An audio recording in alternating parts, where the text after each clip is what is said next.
আসসালামু আলাইকুম ও রহমতুল্লাহি ওবারাকাতুহ। প্রিয় দর্শক বন্ধুরা, আপনারা সবাই কেমন আছেন? আমি গোলাম রহমান আসছে আপনাদের সামনে পে কমিশনের নতুন একটা আপডেট নিয়ে।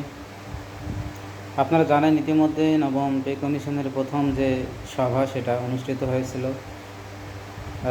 14 আগস্ট 2025 খ্রিস্টাব্দ তারিখে।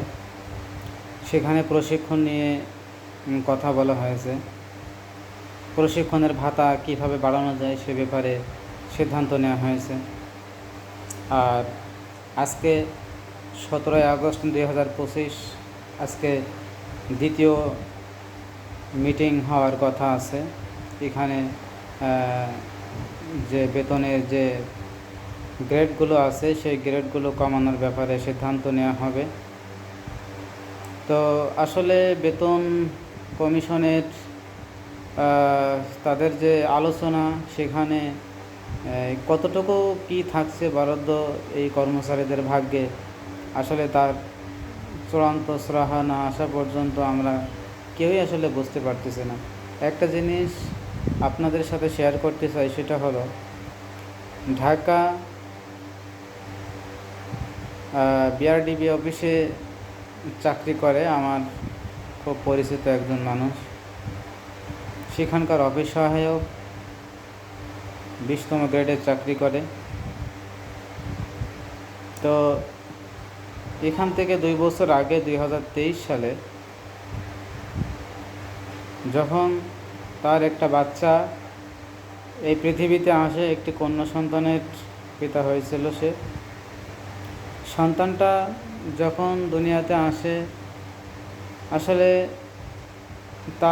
তার পিছনে যে একটা খরচ, সেই খরচটা পর্যন্ত মেটানোর জন্য আপনারা জানেন যে আসলে 8,250 টাকা বেতন নিয়ে ঢাকা শহরে সে, তার স্ত্রী, সন্তান, তার মা এবং একটা ছোট ভাই, এই যে 5-6 জন লোক সেখানে থাকে। আপনারা জানেন ঢাকা শহরে 2টা রুম নিয়ে থাকতে গেলে সর্বনিম্ন 10,000 টাকা তার বাড়ি ভাড়া লাগে।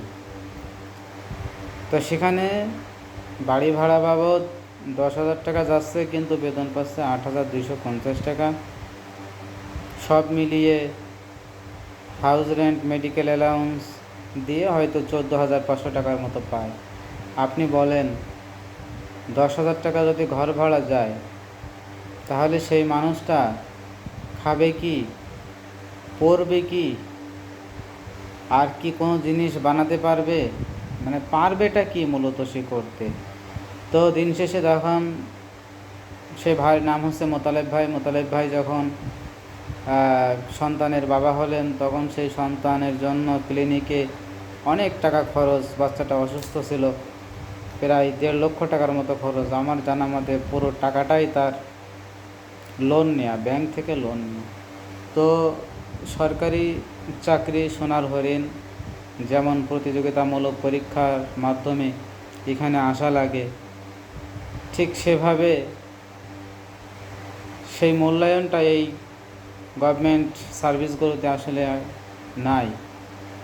কারণ যে প্রতিযোগিতা করে এখানে আসে, সেই প্রতিযোগিতার সাথে মিলিয়ে যদি কোনো একটা সম্মানে দেয়া হতো, তবুও মৌলিক চাহিদা কিছুটা হলেও পূরণ হতো। কিন্তু আমাদের মৌলিক চাহিদার যে প্রথম অক্ষর মো, সে মো পর্যন্ত আমাদের পূরণ হচ্ছে না। সেখানে চাহিদা তো একেবারেই ও বিষয়ে তো কথাই বলবো না।